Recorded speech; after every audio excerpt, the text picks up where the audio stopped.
Hello दोस्तों, Radhe Radhe. Welcome back to my new blog. कैसे हैं आप लोग?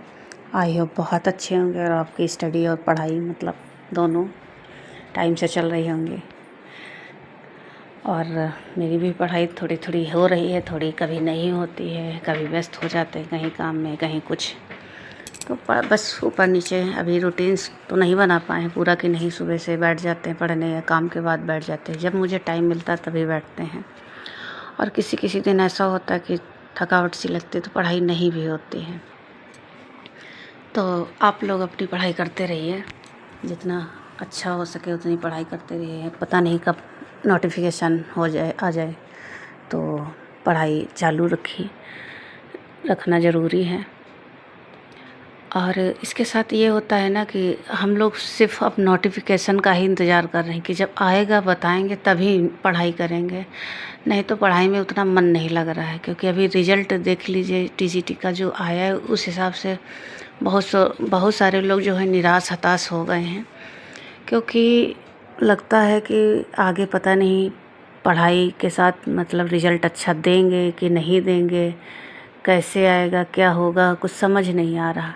कि बहुत सारी चीज़ें हो गई हैं कि जिन लोगों का अच्छा खासा स्कोर हुआ है उनका भी नहीं हुआ है। तो इससे मन दुखी हो जाता है। बहुत सारे लोग तो यही सोच रहे होंगे कि अब पढ़ेंगे कि नहीं पढ़ेंगे, इसी उथल पुथल में पड़े होंगे।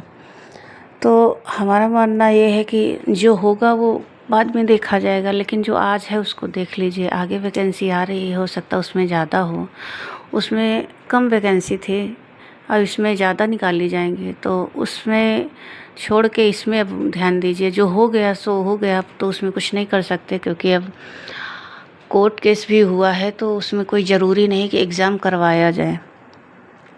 और एग्ज़ाम होगा तब की तब देखेंगे। अगर नहीं होगा तो जिन्होंने याचिका दायर की है तो उन्हीं का हो सकता हो जाए, तो उनके लिए तो बहुत अच्छी बात है। लेकिन जब होगा तब होगा ना, अभी तो कुछ नहीं समझ में आ रहा है। अभी तो कोर्ट में केस है, कब क्या होगा कैसे होगा पता नहीं। लेकिन जो आगे वैकेंसी आ रही है उसके लिए आप लोग प्रिपेयर हो जाइए। क्योंकि पढ़ाई का समय बिल्कुल नहीं मिलता है और सिलेबस थोड़ा बड़ा तो है ही है। अगर टीजीटी और पीजीटी दोनों के लिए करेंगे तो उसका सिलेबस काफ़ी बड़ा है। पीजीटी का ज़्यादा है उससे थोड़ा सा, टीजीटी से। तो उसमें जब धीरे धीरे तैयारी आप शुरू कर देंगे, 2 घंटे 4 घंटे पढ़ाई शुरू करेंगे, तब जाके कहीं उसमें पढ़ाई प्रॉपर हो पाएगी। कभी कभी ये होता है कि लगता है कि अब मन नहीं कर रहा, पढ़ाई ना करें, आगे देख लेंगे, फिर आज नहीं कल देख लेंगे। इसी को सोचते सोचते 2-4 दिन बीत जाएंगे, लेकिन पढ़ाई में मन नहीं लगेगा। लेकिन ये सब नहीं सोचना है। अगर जिसको पढ़ना है तो वो अभी से प्रॉपर तैयारी करने लगता है। तो आप लोग भी रेडी हो जाइए। क्योंकि ये मत सोचना कि अब पढ़ाई नहीं करेंगे, बाद जब आएगा तब देखा जाएगा। बाद में देखने से कुछ नहीं होता है, क्योंकि बात का तो बाद में ही रह जाता है। तो थोड़ी बहुत जो तैयारी होती है उसके बाद जब रिज़ल्ट अच्छा नहीं होता है तो और दिक्कत होती है। तो अभी से लग जाइए, मन से करिए। कोई ये नहीं कि कोई ज़बरदस्ती है आपका, जब मन करे तभी करिए। नहीं तो आपसे कोई ज़बरदस्ती तो करवाएगा नहीं कि नहीं आप पढ़ाई कर लीजिए। क्योंकि अब इस एज में है तो आपसे कोई ज़बरदस्ती कर भी नहीं सकता है। छोटे बच्चे तो हैं नहीं कि उनको डांटा जाएगा, समझाया जाएगा। तो वैसे आपको भी कोई कहेगा। अगर आप हाउसवाइफ हैं तो आपको तो ये बातें खुद ही समझ में आनी चाहिए कि बच्चों को भेजने के बाद जो टाइम मिलता है आप थोड़ा बहुत रेस्ट कीजिए, उसके बाद पढ़ाई कीजिए। सबसे अच्छी बात तो यही है कि पढ़ाई अगर कर ली तो बहुत अच्छी बात है। इसमें सबसे ज़्यादा फ़ायदा अगर हो गया तो सबसे अच्छी बात है, अगर नहीं हुआ तो ये नॉलेज की बातें होती है। अगर आप कहीं प्राइवेट भी देखना चाहेंगे तो उस पर भी हो जाएगा, कोई दिक्कत वाली बात नहीं। सबसे ज़्यादा ज़रूरी होता है हम पढ़ कितना रहे हैं, कितनी देर पढ़ रहे हैं। अब तो ज़्यादा से ज़्यादा 3 घंटे 4 घंटे भी पढ़ लोगे तो लगेगा कि हाँ पढ़ाई। जब एग्ज़ाम आता है तब सर दर्द होता है कि अब कितनी देर पढ़े, क्या पढ़े, सब छूट रहा है, लग रहा है कि ये पढ़ा वो नहीं पढ़ा है। तो ये सब चीज़ें सोचते सोचते टाइम निकल जाएगा।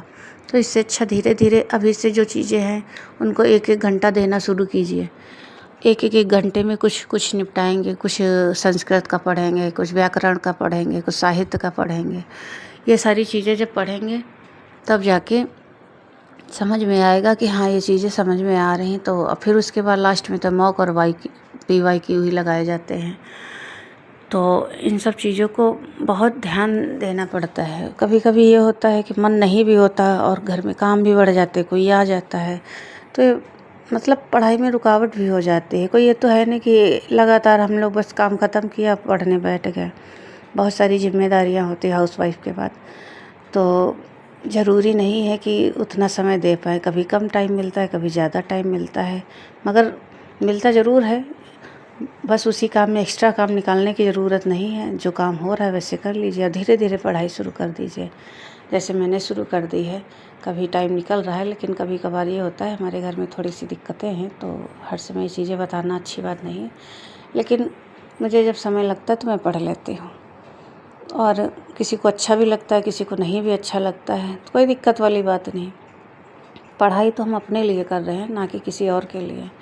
पढ़ेंगे तो नॉलेज बढ़ेगा, और एग्ज़ाम होगा तब देख लेंगे उसका भी। एग्ज़ाम होगा अच्छा सा निकल जाएगा तो वो तो फिर तो किसी को कहने की ज़रूरत ही नहीं पड़ेगी, और अगर नहीं होता है तो कोई बात नहीं, फिर तो आगे कुछ और ही देखा जाएगा।